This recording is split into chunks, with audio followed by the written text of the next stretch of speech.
Yes, sir, Ski. You are tuned in to another edition of Infinite Vibes. I am Miranda, man. I got the richest lady in the A with me, DJ B-Lax. Yes, what's up, gang? Man, family, we are doing good. We are doing great. We are in the presence of somebody who is just out here going crazy, from acting to putting on social media to letting everybody know that he is really, really talented despite who he's related to. He is really out here getting it on his own. Please introduce yourself to our listeners, King. My name is Quincy Brown. That's the government, but call me Mr. Q-side, B-side. Just don't call me Collect. And then we good. We good. What does that mean, B-side? Yeah. What's that mean? Q-side, B-side. Well, Q-side, that's B-side. a real dive into who I am. My first name is Quincy. Mm-hmm. Last name is Brown. I'm an old soul. You know, music is a passion of mine. You know, back in the day, the little tapes had The the flip, cassettes. the A Oh, and the B, mhm. even the records. Side A, side B. Right. It's a play on words, but at the same time, too, like an introduction of who I am. So those subtleties, those little details right there is kind of Right. like what you learn after the fact. You're not supposed to know instantly what Q side, B side is. That You know what I part. mean? That's the point. That's for me to let you know just in case you ain't get it. That But part. then you'll understand, you know, the old schoolness of it. That's who I am. Like I said, an old soul. I get that from you, like an old soul vibe. Thank you. Very old. So Yes. the first time I got introduced to Quincy many moons ago, there was this amazing show on MTV called My Super Sweet 16. Wow, you gonna take it back? We gonna take it back. This guy, never heard of this guy, and I mean that respectfully, but if you're on My Super Sweet 16, you're clearly lit. Yeah. He was on My Super Sweet 16. He had his party in Atlanta, and he shut the city down like he was Big Meech. The Velvet Room. The Velvet Room does not even exist anymore. Does it? He had everybody there. Diggy Simmons was like 12 years old at the party. All the kid celebrities. Everybody was at this party. It's like this man was a teenager shutting down the A as if he was Big Meech, man. Facts. So you've clearly been lit your whole life. Somewhat. You know, I think, you know, it's really, really, really a funny story to even look back that far. You know, I really wasn't too busy in things. You know, I was still in school. I was playing baseball at the time. But doing that, Sweet 16 for sure was, you know, a hello. I was like, oh shit, this is Right. something. You know, because obviously everybody want to do a Sweet 16. That part. That Turn was 16. the I was that like- was the jump. Right? That was But then, you know, when it really, you know, got to the point, you know, it for sure was like, I was like, look, I'm not a bad kid. I'm not a arrogant kid. I was like, as long as I don't look like some of these kids be looking on here, Yeah. Right. I'm You was all the cool way with for it. it. You know what I mean? I was like, I actually can like make it, you know, more so set a precedent for the future Sweet 16ers. Right. That's what I wanted to do. You know what I mean? But also in a flex way. Yeah, now you flex, because I say it all the time. In my honest opinion, the top two Sweet 16s were you and Tiana Taylor. Y'all had Tiana Taylor. y'all had to like, Both of them. I was at hers too. yeah, it's Shout out like to T. That's a fact. too hard. Too Did you hard. think, like, from back then, like, as that guy, 16, did you think you'd be doing what you're doing right now? Yes and no. I think a passion of mine was baseball. I saw myself in the MLB. Yeah. You know, winning World Series. But I think the passions of where my hobbies existed, you know, was in the music, was in just the fashion, was just in expression. Passion and expression. So it's like any way to get that off. Right. It's like I want to be able to do that, but also stay true. You know, because sometimes you think you love something, and then you get to a point where it's like you don't love it no more. It's like, damn, do you stop or what happens? So it's like with the music and the acting, I feel like that's both my callings. You know, Right. that's the balance. That's both my purposes. Right. The music is I can insert myself directly. I can make the world feel good. I can shift your mood. With the movies, TV, you know, that's me becoming something to relate to, or to, you know, the way of storytelling is done is a very specific way. However, don't get too distracted by the characters of who I am, because then it's like you're looking at me as the character Right. and whatnot. So that's why it's a good balance, but it's also too a risky balance. You know, because you know people still call me Chris. People still mad at me for the Brotherly Love movie. You know, people still mad at me, but like it be real. They be taking it. It be that real serious. emotions. Yeah. Wow. At some point, it'd be like, all right, it's a joke. Haha, run it. And it'd be like, nah. I was like, oh, y'all really invested. But I love that. You know, Right. that lets me know to keep going, especially with, you know, portraying these characters. You know, all you want, whether bad guy, good guy, It's for the viewer to fall in love with you or to feel a way about you, because then they're going to talk about you. It's going to go to the next. Yeah, that's true. And I loved you in the movie Dope. Yep. Thank you. That's like one of my favorite. You was just so cool and chill. It was kind of like that young and wild vibe. Yep. Like, I love you in that one. That's for sure like my first little stab at comedy. And I say my first little stab because like that's actually where I see my future going. I can see that. Is a Like a stand-up comedian or like doing like scary movie. Everything under the umbrella of comedy, you know, between sketches, between movies, between stand-up. You know, I for sure have that perspective where if you're not understanding it in layman's terms, I'm going to say it in such a comedic way to where it's like it's going to hit you so hard where you ain't going to know if you're supposed to laugh or you're supposed to just keep quiet. Right. You know, so I got that type of humor, you know, and it's very direct, you know, but at the same time, too, I'm a fool. So it's like, as long as you allow me to be a fool, you know what I mean? Yeah. To be yourself. Yeah. You be clowning. I can tell you be joking on, like Johnny. I be trying to keep it cool on the social media just because, like, you know, sometimes, you know, you want to be able to at least relate to everybody always. Yeah. I feel like, you know, when it comes to, like, jokes and stuff, everybody don't find everything funny, you know, so I'm working it in there, slow but sure. If I would just all of a sudden show who I am offline, like my funny side, people would be like, who has this kid turned into? But it's been me the whole time. So it's one of those like. So it's still sides of you that you haven't unveiled to your audience. Q side, B side, C side, D side, E side. Real old school. You might as well just get a chain with a cassette. Right, you know exactly. Simply a purple one. Yeah. Purple is your favorite color. Purple is my favorite color. It was my mom's favorite color, and I wasn't aware. And that was something that was like, whoa, to me, because I thought I was like doing something with the purple. And then all of a sudden, you know, over the years, even past few years, pictures, I'm like, yo, she rocked purple a lot. Yeah. But it was subtleties. My favorite thing is paying attention to detail. Right. So, you know, I'm looking at my mama. Yeah. So then, you know, as time goes on, you start to really look at certain things, really looking at pictures, really looking at her stuff. And it's purple everywhere. And she loved Prince. Yeah. You know, purple, you know, is a sign of just royalty, spiritual. It's a lot that goes into the purple. And it's the shades of purple, too, that's even deeper than what you think. Right. You know, so it's like the lilacs and the violets. It really is one of those colors that's, you know, I say like 50 shades of gray. It's 100 shades of purple. 100 shades of purple. Right. I mean? You're right about that. Violet. Very fast. So, yeah. Do you? I'm sorry. No, you good. You good. So, do you feel like, because your mother was a very, very stylish woman, very stylish. She set a lot of trends. Do you feel like you learned more about her after her untimely passing? I feel like it was a lot to learn, but it was a lot that now made sense as well, because my mom and my grandma, like, I don't know what was with them, but they used to be just, no matter what it is, they would just overly communicate stuff to me. You know what I mean? Like they kept it real. Too much what I can handle. It's a little overwhelming. Yeah. And I feel like all of that, my grandma passed as well, all of that started to make sense after. So it's not like I learned nothing new. Right. Certain things just started to click. It became like magnetic, you know, seriously, like the moment it happened, certain things just started, you know, just buzzing back. Like, wait, I remember this, I remember that. So that's a beautiful thing too, to be able to experience that feeling actually. So yeah. And I can tell you kind of exemplify your mother in a lot of ways, because of course you took your daddy face, right? You took Albie Short. Damn, daddy. Damn, you gave him your face. Your daddy was the king of all light skinned dudes before Drake happened.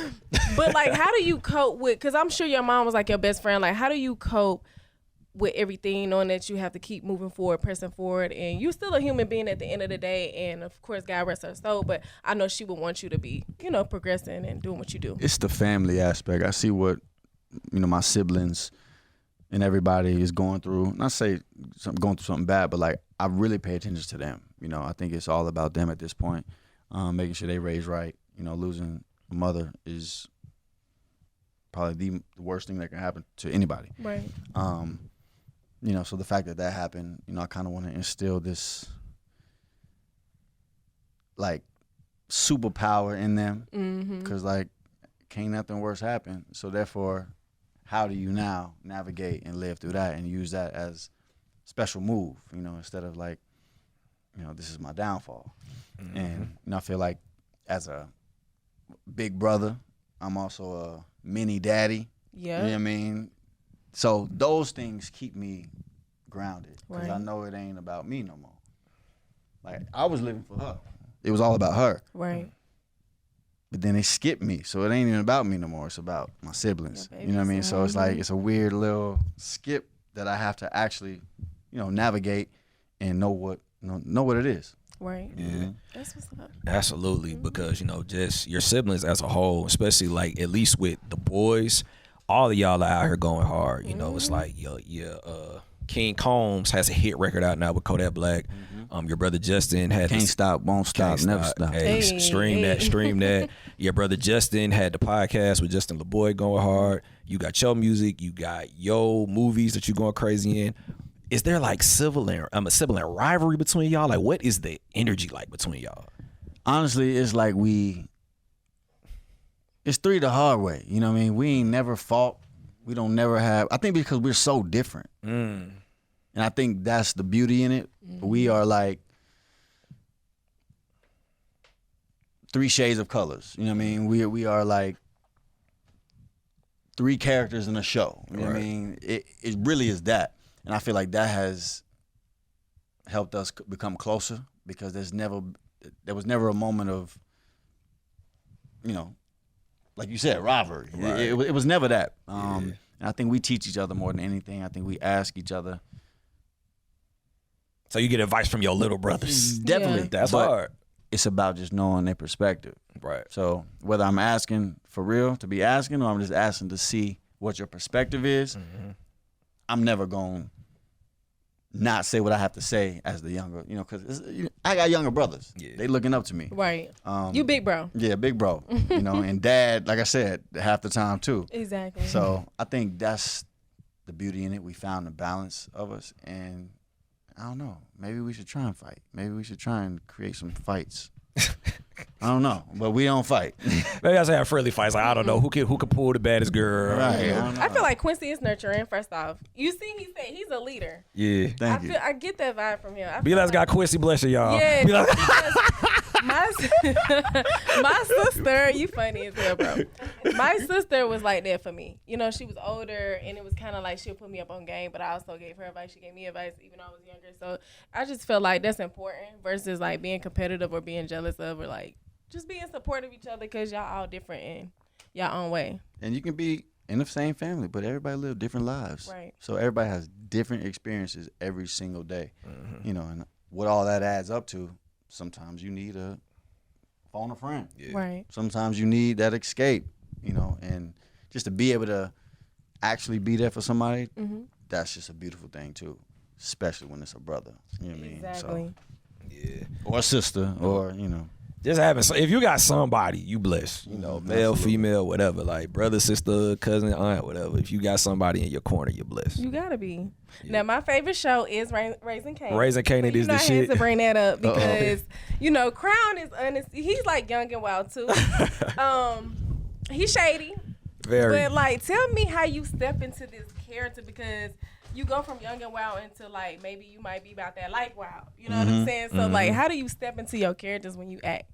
Yeah, well, it's for sure that moment of stillness, especially with a role like this, Crown Camacho, Raising Kanan, based in New York, 1991. That was the year I was born. So it's a whole like mind FUCK for me, first of all. So that shock I used because it's almost like the excitement shock, but then also too, knowing who you are. Who Crown Camacho is literally a mix between Puff Daddy and Al B. Sure. Think about it. I'll wait. I didn't even think about that, but you're right about that. Hey.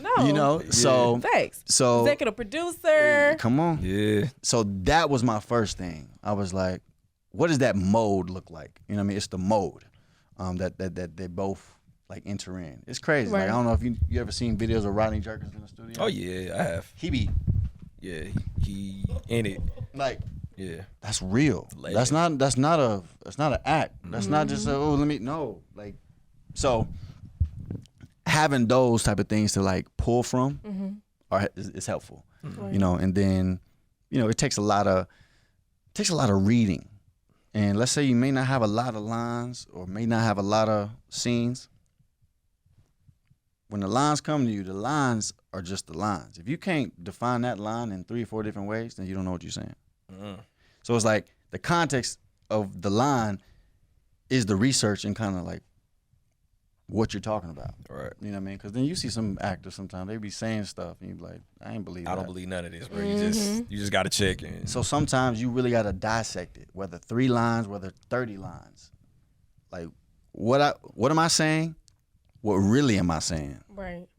So as long as you can kind of like understand who that is, it'll become you, slow but sure, because that's the dynamic and that's the camaraderie that each character gives. You know, you're able to really flex who the character is, but once you know what you're talking about. If you don't know what you're talking about, you ain't gonna be able to do the extras. Right. So you have to feel it. It's an emotion. Yeah, it's an emotion, Yeah. but you have to pull from somewhere as well. You got to really know what you're talking about. Right. You know what I mean? And almost like put out how you want. You know what I mean? The perspective of what I'm trying to put out, you have to actually feel that because they may or may not feel that. Right. You know what I mean? So as long as you can feel that, you're able to deliver. Yeah. Exactly. And it's fun that way because it starts to feel like, this don't feel like work. This just feels like I just like prepared this shit to just get off. You know, and sometimes at the end of certain days, I'd be wondering why I'd be so drained but because you're so locked in. Yeah. And, you know, it's an actor thing, I feel like. But, you know, I use that as a person too. Right. Right. You need that. They got good principles in acting. Like, I know some actor friends in the past, they told me they have to tap in, like, emotionally, like, from a time. Like, say if you have to be angry, they have to go back in that time they felt angry or felt sad. And it's like, it can be emotionally draining. Mm-hmm. Yes, and sometimes it's hard to get there. Sometimes you're like, all right, I got to be angry for this scene. All right, what makes me mad? You think about something to make you mad, but you ain't mad. You know what I mean? So it's like, what do I do now? So it's like, go deeper. You know what I mean? Really think, because your thoughts are real things. Facts. Right. And your thoughts become. You know what I mean? So eventually you realize, okay, maybe I got to find something deeper, something that pissed me off triple as much.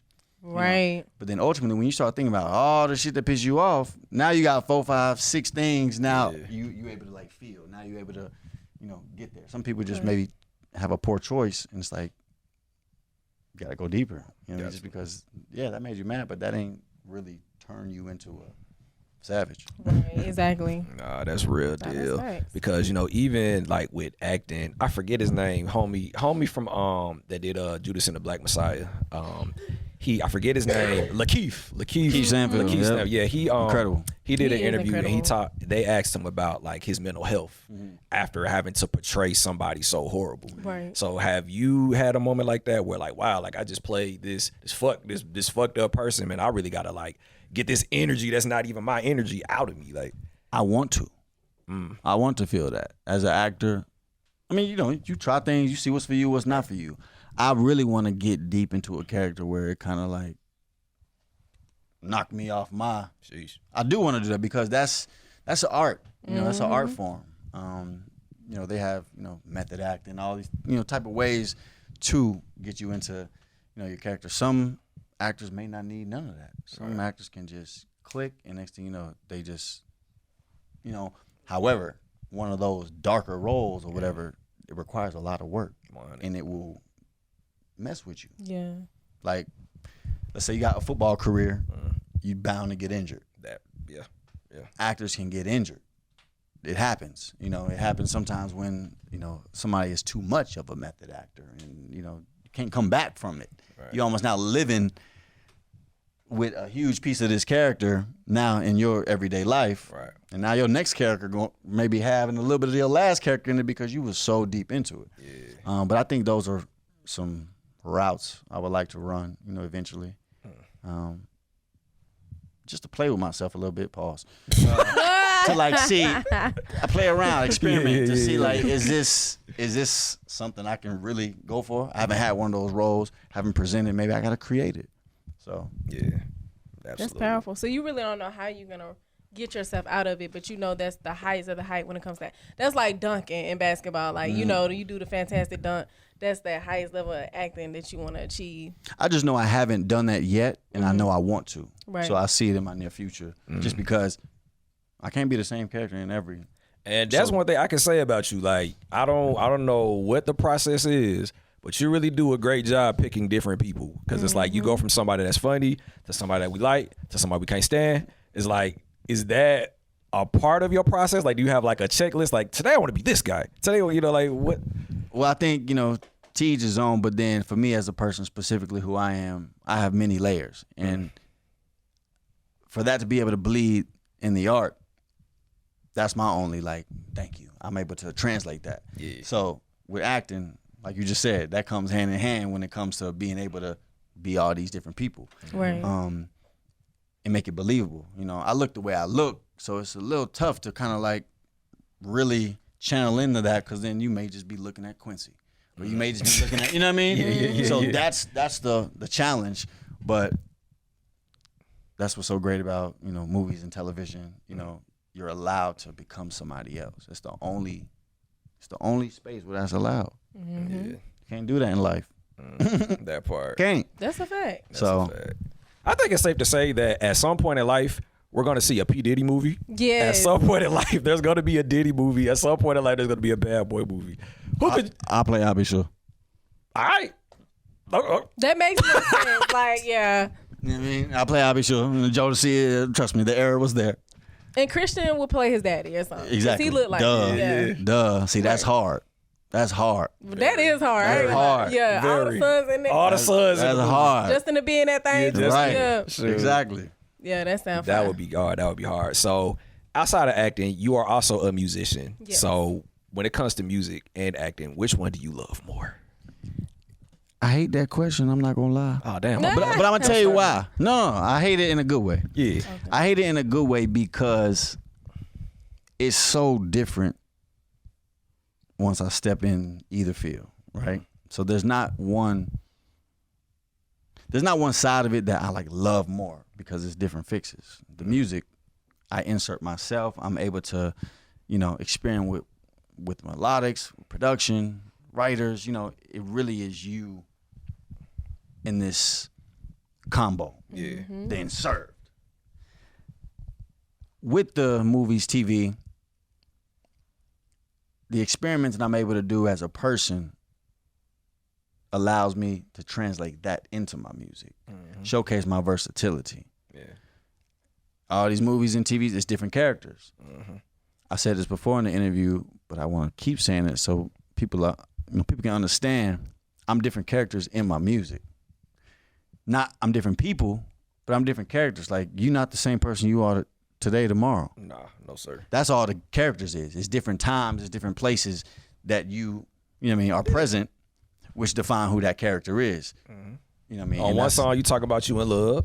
Another song you got your heart broke. Another Right. song you just got a back end. That was crazy. you know. So I feel like that's where I separate, but then I merge them at the same time. And it's a real question. I get it, but I'm never gonna be able to answer it in a this or that. Yeah. I'm not a this or that type of nigga. You know what I mean? How would you define your music? Because you are. Would you label yourself as a singer, No, a rapper? Like you I do would both? say an artist, An artist, a creative. Yeah. Cause I'm not out here singing like Chris Brown. I'm not out here, Tevin Campbell. I was just with Tevin. I was just with Tevin Campbell. So he just took it You back. getting the gems though. Yeah. But where I see myself as an artist is for sure in this versatile realm. I want to be able to relate to everybody, not this group of people, Right. not that group of people, everybody.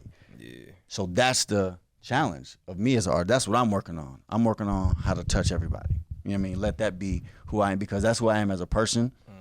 I'm such a people person, and I want to maximize that and flex that as much as I can, because little things go a long way. Yeah. And then with the music, that being a universal language, with the world, I'm a traveler. That's why I feel like I've grown and learned the most as soon as I leave my house. But for real, like not just down the street, like go. You seen some shit. You know what I mean? And all that can just translate, into music, and really, really, really be a perspective that, people can damn near hold on to, like best friends. Right. You know what I mean? Or hold on to like they needed this. You know what I mean?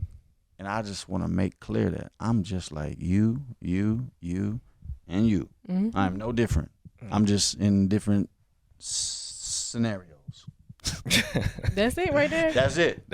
So have you had like a crazy thing happen, like where a fan has came up to you and pretty much explained how you changed their life or you impact their life? Yeah, and it's happened a few times, and you can only just really listen because you're shocked by it at first. You know what I mean? You do what you do, but you don't know exactly who you're affecting and when you're affecting them or how you're affecting them. Yeah. So that's the shock when somebody come up to me and start crying. You know, that's like, wow. Like, how do I even respond to this? I just want to hug you. Right. You know, I just want to you saying thank you. I just want to say thank you, even though I don't have much to go off of, but you got everything. Right. And I feel like those little moments right there, you know, just let me know what I'm doing is all right. Exactly. You know, because all I want to do is just relate with everybody, just because that's actually my thing. You know what I mean? Like I said, I'm just like everybody else. Right. There's nothing different. I just might be more funny than you. but yeah, nah. That's a lot. It's your personality. For real. Like you really, like your energy is really, really, you know, you have a very, very like radiant personality. Thank you. You know what I mean? Thank you. So talk to us about your impact. Like how do you feel about the impact that you're making? Because going back to Dope, a lot of people, like I remember when the movie dropped, a lot of people were saying like, yo, this is this new generation's house party. Like this is their Friday. This is like 20 years from now, this is going to be the movie that they watch with their kids. And you know, oh man, I remember when I was 15 at the movies watching this. So how do you feel about the fact that you really are putting on for the next generation of just talent, period? It makes me feel good. You know, being a kid, I didn't really want nothing to do with the industry because I was so baseball focused. Not to say I was like against the industry. Right. I just was like, I'm playing baseball. People like, yo, daddy, I'll be sure. And stepdaddy, puff daddy, you playing baseball? I'm like, yes. Yes. Yeah. Shortstop. There we go. What you want? Here, my jersey's gonna get retired. Right. So I feel like as soon as I started stepping out a little bit, I started kind of like opening my eyes, you know, and then that really opened up me just being active because I realized the effect. And I realized, you know, the interest people have in me. And I like to say, because I'm sure of it, some people are not sure, but I'm a good person. Yeah. You know what I mean? And I can say that for myself. So anything I do is coming from like a good foundation. Right. So therefore, I want to take that as far as it can go through the music, movies, no matter what it is, because I realize I operate straight from a good place. That part. You know what I mean? So it's hard to do bad on my end. Nah, that's a bar. That's and by the way, I'm gonna go ahead and put it out there because I'm on my writing shit now. Okay. I'm putting it out there because I want it to happen, but I'm trying to create a storyline, a script for a second Dope movie. Ooh. And guess what it's called? Too Dope. No, that's come on, bro. All right, like hold on, because you are a jokester. Are you being serious? Are you serious? I swear to God. I swear to God. Being dope too is too dope. I love that because that's our lingo. Like that's our slang. It's too dope. Yeah, so it's culture. That's something, you know. What I ain't got it all the way there, but I promise you, it's like 75% done.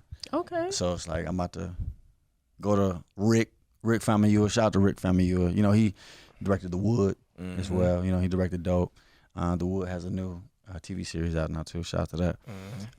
But yeah, like I said, I'm wearing all my hats. Good for you, because that's what it's about. Like, if you got the skill, if you got the ability, use it. So we gonna look up, like we said, you finna be the next Ice Cube soon. That part. Writing all these movies. Tap into your inner king. Ice Cube. That's my name, Ice Cube. Ice Cube. Okay. Nah, that's hard, what's man. up. Well, you definitely have our support. You definitely have our backing 100%. We definitely appreciate you coming to Infinite Vibes. Thank you. Whatever you need from us, whatever we can do to help, we here, bro. You got. Don't be saying that when I call you. But the thing is, it's like one thing about us. Shout out to DJ Nina. Absolutely. And shout out to DJ Nina 9 for putting this together. Yes, shout out to Nina. I love you. Yeah, shout out to DJ Nina 9. She would definitely speak on our behalf. We are not the talk about it gang. If we say it, we're gonna do it. Period. So, absolutely. Well, I appreciate y'all. We appreciate you. So one thing about us, we always like to encourage our guests to provide positive words of affirmation before we wrap. So what is some advice that Quincy can provide to anybody that's on their way? Okay. Keep God first. Know that God puts things in your reach, not in your hands. So get out and get something. And practice being you. Nobody's got themselves figured out all the way. Every day is a learning process, becoming who you are. So as long as you practice don't make perfect, practice make permanent. Let's go. Bars Hey, from drop Ice Cube. Yes, Bars from Ice Cube. Bars. Bars, man. Nah, That's man. hard. It is definitely a privilege and a pleasure to have you on our show. Yes. We rock it with you 100%. Please give our listeners your social media. Let them know how they can get in contact with you. Let them know everything you got coming up. One more time, bro. What up, y'all? It's Mr. Q Side, B Side. Make sure you follow me, all the channels, at Quincy. I made it easy for y'all. Make sure you text me too, 917-920-2488. I'm checking right now. Hey, Check in with 'em. check in, tap in. Congratulations to Quincy. Make sure y'all watch that Raising Kanan. Tap in with my boy. He'll be on Wildin' Out soon. Stream all his music, watch all his movies, put more money in his black man's pocket. All that and then some. Yeah. Infinite Vibes, Miranda Man. You know it. DJ B-Lax. Q in the building. Yeet. Q in the building. Yeet.